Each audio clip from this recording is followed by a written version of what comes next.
আজ আমি আপনাদের কাছে মীন রাশির মানুষদের 2026 সালের জুন মাস কেমন কাটবে এই নিয়ে আলোচনা করব। যারা মীন রাশির মানুষ রয়েছেন অনুষ্ঠানটি খুব মনোযোগ সহকারে শুনবেন। মীন রাশি হচ্ছে কালপুরুষের দ্বাদশতম রাশি। এই রাশির অধিপতি গ্রহ হচ্ছে বৃহস্পতি গ্রহ। তাই মীন রাশির মানুষেরা অত্যন্ত বুদ্ধিমান, ধার্মিক, বিচক্ষণ হয়ে থাকেন। সেই সঙ্গে অপরকে উপদেশ দেওয়ার মানসিকতা এদের ছোটবেলা থেকেই থাকে। সৎ বুদ্ধি প্রদান করা, মানুষের উপকার করা এবং স্নেহ, মায়া, মমতায় পরিপূর্ণ রাশি হচ্ছে এই মীন রাশি মানুষেরা হয়ে থাকেন। আজকে সেই মীন রাশির মানুষদের 2026 সালের জুন মাস কেমন কাটবে এটা আমার মূল আলোচ্য বিষয়। যারা মীন রাশির মানুষ রয়েছেন শুধু খুব মনোযোগ সহকারে শুনবেন। নমস্কার, আমি অ্যাস্ট্রোলজার পর্ণপাচার্য। আপনারা দেখছেন অ্যাস্ট্রোলজার বেঙ্গলি। এই চ্যানেলে আপনাদের সবাইকে স্বাগত জানাই। আপনারা নতুন হয়ে থাকলে চ্যানেলটিকে সাবস্ক্রাইব করবেন, বেল চিহ্ন টিপবেন, অল নোটিফিকেশনে ক্লিক করে দেবেন। এরপর প্রত্যেকটি ভিডিও আপলোড করা মাত্রই আপনারা সবার আগে নোটিফিকেশনটি পেয়ে যাবেন। এছাড়া আপনারা যদি আমাকে জন্মবর্ষ বিচার করতে চান তাহলে মোবাইল নাম্বার তো রয়েছে, এই মোবাইল নাম্বারে যোগাযোগ করবেন। শুরু করছি মূল আলোচনায়। রাশির যে অধিপতি এবং দশম ভাবের অধিপতি বৃহস্পতি গ্রহ, তিনি অবস্থান করছেন রাশি সাপেক্ষে পঞ্চম ভাবে সুতুঙ্গি হয়ে। খুব ভালো একটা পজিটিভ সময় এটা আপনাদের জন্য। কি দিক থেকে আসবে? এক নম্বর হচ্ছে আমাদের শরীর স্বাস্থ্য, মন মানসিকতা ভালো থাকবে, যে কোনো কাজে উদ্যম থাকবে, আপনার ব্যক্তিত্বের বিকাশ ঘটবে, সমাজে পরিচিতি বাড়বে আপনার, সেই সঙ্গে কোনো জিনিস শেখার আগ্রহ বাড়বে, জ্ঞান পিপাসু হবেন এই সময় আপনারা, এবং সেই সঙ্গে কর্মক্ষেত্রে উন্নতি, কর্মক্ষেত্রে মান সম্মান লাভ, উচ্চ পদপ্রাপ্তিকে নির্দেশ করছে। যারা রাজনীতি পেশার সঙ্গে যুক্ত রয়েছেন তাদের জন্য সময়টা অনুকূল বা ভালো বলা যাচ্ছে। সেই সঙ্গে যারা সন্তান নিতে ইচ্ছুক তাদের বলবো এই মাসটা অত্যন্ত শুভ সময় এবং সন্তান প্রাপ্তিতে আপনাকে সাহায্য করবে। আপনার যদি সন্তান থাকে তার সঙ্গে সম্পর্ক ভালো হবে এই সময় এবং সন্তানের উন্নতিকেও নির্দেশ করছে বর্তমান সময়। যারা চলতি প্রেমের মধ্যে রয়েছেন প্রেমের মধ্যে সমস্যা থাকবে না, প্রেম থেকে বিবাহ হওয়ার ইন্ডিকেশন দেখাচ্ছে। যারা বিবাহ করতে ইচ্ছুক মীন রাশি বা লগ্নের মানুষেরা এবং বিবাহে যথা চললে এই সময় কিন্তু বিবাহ হয়ে যাবে, বিয়ে হয়ে যাবে। প্রেমজ এবং সম্বন্ধ উভয় ক্ষেত্রেই বিয়ের সম্ভাবনা বেশি রয়েছে মীন রাশি মানুষদের এই জুন মাসে 2026 সালে। সেই সঙ্গে যারা চলতি প্রেমের মধ্যে রয়েছেন প্রেমের মধ্যে সম্পর্ক ভালো থাকবে এবং নতুন প্রেমের যোগাযোগ রয়েছে। তবে একটা কথা মনে রাখবেন, যে সকল প্রেমগুলো জন্মছকে বিবাহকে পারমিট করে না, অর্থাৎ আপনার যে মেয়ের সঙ্গে বা ছেলের সঙ্গে আপনার প্রেম রয়েছে তার সঙ্গে যদি বিয়ে নেই আপনার, সেই প্রেম কিন্তু ভেঙে যাবে, এটাও মাথায় রাখবেন। দ্বিতীয় পতি এবং আপনাদের নবম ভাবের অধিপতি গ্রহ হচ্ছে মঙ্গলদেব। তিনি অবস্থান করছেন সেকেন্ড হাউসে সক্ষেত্রস্থ হয়ে এবং আগামী 21শে জুনের পর থেকে তিনি থার্ড হাউসে অবস্থান করবেন। এর ফলে আপনাদের ভাগ্য সহায় হবে, আটকে থাকা কাজগুলো আপনাদের উদ্ধার হবে, আপনার কথাবার্তার গ্রহণযোগ্যতা বাড়বে মানুষের কাছে। যারা কথা বেশি খান তাদের ক্ষেত্রে যেমন সময়টা ভালো, ঠিক তেমনই আপনাদের কিন্তু কথাবার্তার জন্য অনেক সময় আপনার শত্রু বৃদ্ধি হতে পারে, কারণ আপনার কথার মধ্যে একটা রাফ ল্যাঙ্গুয়েজ ঠিক নয়, আপনার কথার মধ্যে রূঢ়তা চলে আসবে। রূঢ়তা অর্থাৎ এটা এমন কিছু কথা বলে যেটা মানুষের মনে আঘাত দিচ্ছে, এরকম ধরনের কথার জন্য কিন্তু শত্রু বৃদ্ধি হতে পারে, এটা মাথায় রাখবেন। তবে 21শে জুনের পর থেকে যখন এই মঙ্গলদেব থার্ড হাউসে অবস্থান করবে তারপর থেকে আপনার সাহস, পরাক্রম, উদ্যম বাড়বে। যে কোনো কাজে হার না মানার টেন্ডেন্সি, যে কোনো কাজে এগিয়ে যাওয়া, উদ্যম নিয়ে, এবং সেখানে সাফল্যকেও নির্দেশ করছে। তবে ভাই বোনের সঙ্গে মাঝে মাঝে মনোমালিন্য বা ভাই বোনদের কাছ থেকে প্রতারিত হওয়ারও ভয় রয়েছে 21শে জুনের পর থেকে, এটা মাথায় রাখবেন। থার্ড হাউসের অধিপতি এবং আপনাদের অষ্টম ভাবের অধিপতি গ্রহ শুক্রদেব, তিনিও কিন্তু অবস্থান করছেন চতুর্থভাবে এবং আগামী 8ই জুনের পর থেকে তিনি পঞ্চম ভাবে অবস্থান করবেন।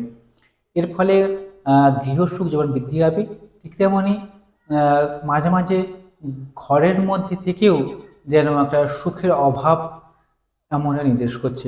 তবে যারা পিএইচডি নিয়ে পড়াশোনা করতে চাইছেন বা কোনো হায়ার কোনো ডিগ্রি কোর্স করতে চাইছেন বা যারা কোনো রিসার্চ লেভেলে এগোতে চাইছেন তাদেরকে তো বলবো 8ই জুনের পর থেকে সময়টা অত্যন্ত শুভ বলা যাচ্ছে।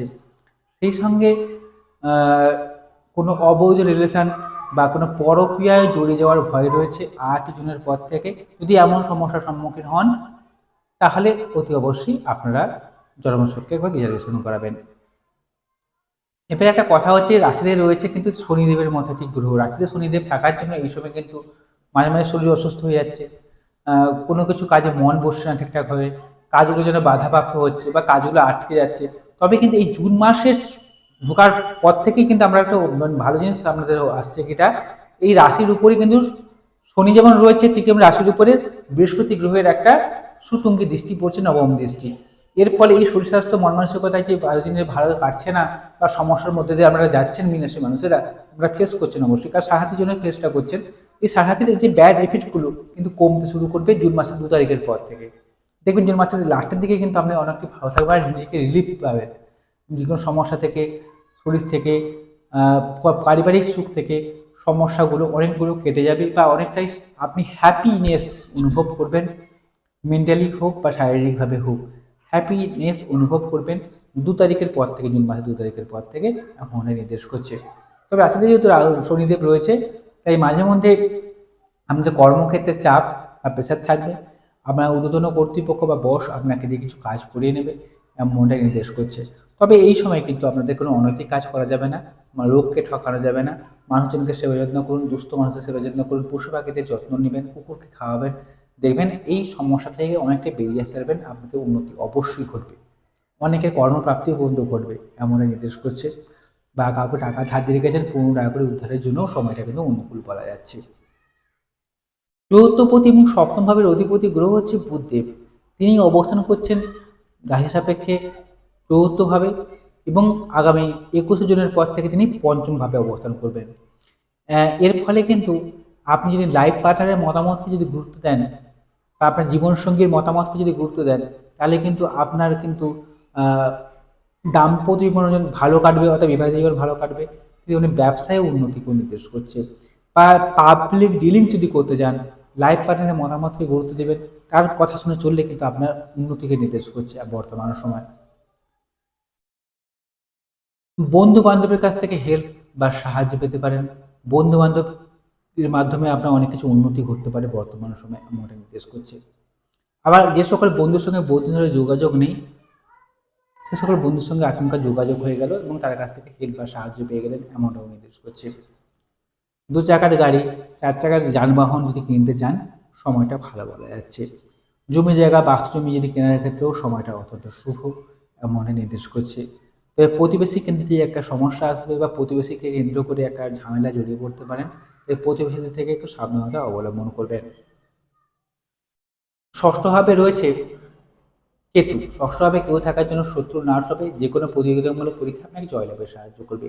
তবে মাঝে মধ্যে আপনি ঋণে গ্রস্ত হয়ে যেতে পারেন বা ঋণে জড়িয়ে পড়তে পারেন, এদিকেও মাথায় রাখবেন। ষষ্ঠভাবে কেতু কোমরের নিচের অংশে আঘাত বা বেদনাকে নির্দেশ করে থাকে এবং কি ষষ্ঠভাবে কেতু থাকার জন্য কুকুর বা কোনো বিড়াল বা কোনো চুষ্পথ প্রাণী যারা আক্রান্ত হওয়ারও ভয় রয়েছে, এরকম মাথায় রাখবেন, সাবধানতা অবলম্বন করবেন। ওখানে বিষাক্ত কোনো পোকামাকড় বা বলি পোকা বা কীটপতঙ্গে যারা আক্রান্ত হওয়ারও ভয় নির্দেশ করছে, তাই একটু সাবধানতা অবলম্বন করবেন। ষষ্ঠভাবে কেতু থাকলে আরেকটা জিনিস হয় কিনা, কোনো রোগে আক্রান্ত হয়ে কিন্তু রোগটা সহজে ডাক্তারবাবু নির্ণয় করতে পারছেন না। তবে একটা কথা কি, বৃহস্পতি গ্রহের দৃষ্টি আছে আপনার রাশির উপরে, তাই যেই সমস্যা আসুক সমস্যা থেকে আপনি ওভারকাম করে বেরিয়ে আসতে পারবেন, পজিটিভ দিক। দ্বাদশভাবে রয়েছে রাহু। দ্বাদশভাবে রাহু থাকার জন্য এই সময় কিন্তু আপনাকে ব্যয় করাবে বেশি পরিমাণে। কোনো শৌখিন দ্রব্যাদি কিনতে গেলেন, সেখান থেকে ব্যয় হয়ে গেল। যে জিনিসের প্রতি আমার ন্যাকটা বেশি রয়েছে, কেউ হয়তো অনেকে থাকে না এমন যে পোশাক আশাক বেশি কিনতে পছন্দ করে, কেউ তো অ্যালকোহলের ড্রিঙ্কস করে, সেই সব জিনিসের প্রতি আকর্ষণটা বেশি থাকে। এইসব থেকে অনেক রকমভাবে ব্যয় হওয়া, সেখান থেকে অর্থ ব্যয় হওয়াকে নির্দেশ করছে বর্তমান সময়। তবে জেলে জরিমানা বা পুলিশ কেসে ফেঁসে যাওয়ারও ভয় রয়েছে বর্তমান সময়, একটু সাবধানতা অবলম্বন করবেন মীন রাশি মানুষ এই সকল দিক থেকে।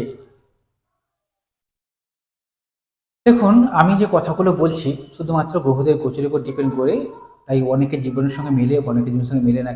কারণ একটাই, জন্মছক বা ঠিকুর গোষ্ঠী যেটা আপনার বাড়িতে রয়েছে, ওখানে দেখতে হবে আপনি লগ্ন সাপেক্ষে শুভ গ্রহগুলো কেন্দ্র করে বসছে কিনা, ডিগ্রিগতভাবে বলাবল কেমন রয়েছে, নবাংশ যার, দশমাংশ চার, এগুলো দেখে একটা পুঙ্খানুপুঙ্খ তথ্য বোঝা যায় যে বর্তমান সময় আমরা কেমন কাটবে, আগামী দিনগুলো আমরা কেমন কাটবে, বর্তমান সময় আপনি কী কী সমস্যার ভিতরে যাচ্ছেন, কী করলে এই সমস্যা থেকে আপনি দ্রুত বেরিয়ে আসতে পারবেন, তা বলে দেওয়া যায় জন্মছক বা ঠিকুর গোষ্ঠী বিশ্লেষণ করে।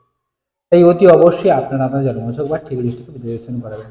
আপনারা যদি আমাকে জন্মছক বের করেছেন, তার মোবাইল নাম্বার রয়েছে, এই মোবাইল নাম্বারে যোগাযোগ করবেন। যদি অনুষ্ঠানটি ভালো লেগে থাকে চ্যানেলটিকে সাবস্ক্রাইব করবেন। নমস্কার, সবাই ভালো থাকুন, সুস্থ থাকুন।